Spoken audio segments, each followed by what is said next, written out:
कहते हैं कि नदियां किसी भी देश की जान होती हैं।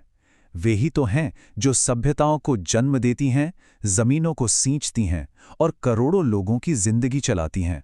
और जब बात भारत की हो तो ये रिश्ता और भी ज्यादा गहरा हो जाता है, हमारी संस्कृति और हमारे वजूद से जुड़ा हुआ। भारत की कहानी असल में इन नदियों की ही कहानी है। यहाँ 37 से भी ज्यादा बड़ी बड़ी नदियों का एक जबरदस्त नेटवर्क है। आप गंगा से लेकर कावेरी तक देखिए, ये सिर्फ पानी के रास्ते नहीं हैं, बल्कि ये हमारी संस्कृति, हमारी अर्थव्यवस्था और हमारी जिंदगी की पहचान है, जो देश के हर कोने को छूती हैं।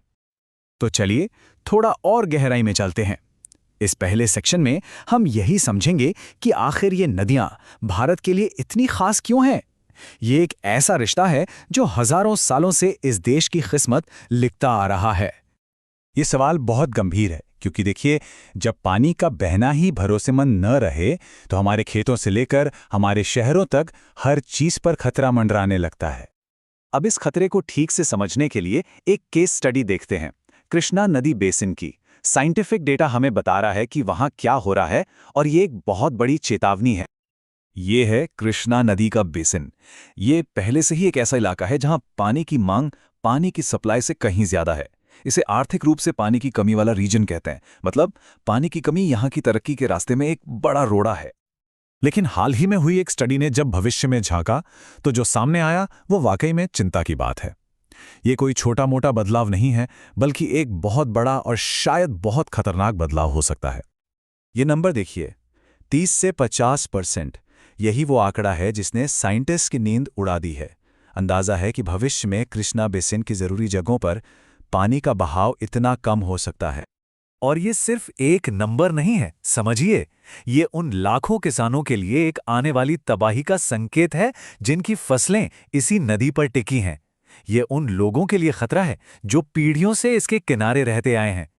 तो जब हालात इतने गंभीर हों तो जवाब भी उतना ही बड़ा होना चाहिए, है ना? यहीं पर एक बहुत बड़ी, एक बहुत महत्वाकांक्षी योजना सामने आती है। इसे कहते हैं नेशनल रिवर लिंकिंग प्रोजेक्ट या NRLP। ये आइडिया कोई नया नहीं है, दशकों से इस पर बात हो रही है। एक ऐसी जबरदस्त योजना जो भारत के पूरे नदी सिस्टम को ही बदल के रख देगी। अब देखिए, इस प्रोजेक्ट का जो बेसिक लॉजिक है वो बहुत सीधा सा है। ये भारत की नदियों को दो हिस्सों में बांटता है। सरप्लस बेसिन, यानी वो नदियां जहां जरूरत से ज्यादा पानी है, और दूसरी तरफ डेफिसिट बेसिन, मतलब वो नदियां जो सूखे और पानी की कमी से जूझ रही हैं। तो प्लान काम कैसे करेगा? इसके 3 आसान स्टेप्स हैं। पहला, पता लगाओ कि किन नदियों में फालतू पानी है। दूसरा, उस पानी को एक जगह से दूसरी जगह ले जाने के लिए बांधों और नहरों का एक बहुत बड़ा जाल बिछाओ। और तीसरा, उस पानी को उन इलाकों तक पहुंचा दो जहां उसकी सबसे ज्यादा जरूरत है।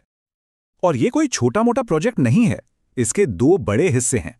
एक हिमालय की नदियों के लिए, जिसमें गंगा और ब्रह्मपुत्र जैसी विशाल नदियों को जोड़ा जाएगा, और दूसरा है पेनिनसुलर इंडिया के लिए, जिसमें महानदी, गोदावरी और कावेरी जैसी नदियां जुड़ेंगी। मतलब इसका जो स्केल है ना, वो पूरे महाद्वीप के बराबर है। लेकिन देखिए, जब सपना इतना बड़ा हो तो सवाल भी उतने ही बड़े खड़े होते हैं। क्या ये वाकई एक शानदार हल है, या फिर एक बहुत बड़ा और खतरनाक जुआ? तो इस सेक्शन में हम सिक्के के दोनों पहलुओं को देखेंगे, इसके फायदे भी और नुकसान भी। जो लोग इसे सपोर्ट करते हैं उनका कहना है कि फायदे जबरदस्त हो सकते हैं। सोचिए, एक ही झटके में बाढ़ और सूखे दोनों पर काबू पा लेना, देश के सूखे इलाकों की पानी की किल्लत हमेशा के लिए खत्म कर देना, साफ सुथरी बिजली बनाना और खेती के लिए पानी की सप्लाई को पक्का करना। सुनने में तो ये एक परफेक्ट पिक्चर लगती है। लेकिन जो इसकी आलोचना करते हैं उनके पास भी चिंताओं की एक लंबी लिस्ट है। वो आगाह करते हैं कि नदियों के इकोसिस्टम पर इसका बहुत बुरा असर पड़ सकता है।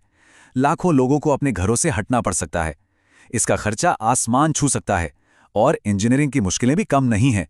और शायद सबसे बड़ी रुकावट, पानी के बंटवारे को लेकर राज्यों और देशों के बीच होने वाले झगड़े। और ये जो झगड़ों की बात है ना, ये सिर्फ थ्योरी नहीं है। असल में ये सब पहले से ही हो रहा है। ये देखिए, ये 2019 में सरकार का खुद का बयान है। ये कावेरी वैगई गुंडार लिंक के बारे में है, जो इसी प्रोजेक्ट का एक हिस्सा है। इसमें साफ साफ लिखा है कि इसे इसलिए शुरू नहीं किया जा सका क्योंकि राज्य आपस में राजी नहीं हो पाए। ये एक जीता जागता सबूत है कि कैसे जमीनी राजनीति बड़ी बड़ी इंजीनियरिंग योजनाओं पर भारी पड़ जाती है। तो हम कहां आकर खड़े हुए हैं? एक तरफ है एक बहुत बड़ी मुश्किल और दूसरी तरफ है एक ऐसा हल जो खुद बहुत मुश्किल और विवादों से भरा है। भविष्य साफ नहीं है और दांव पर बहुत कुछ लगा है।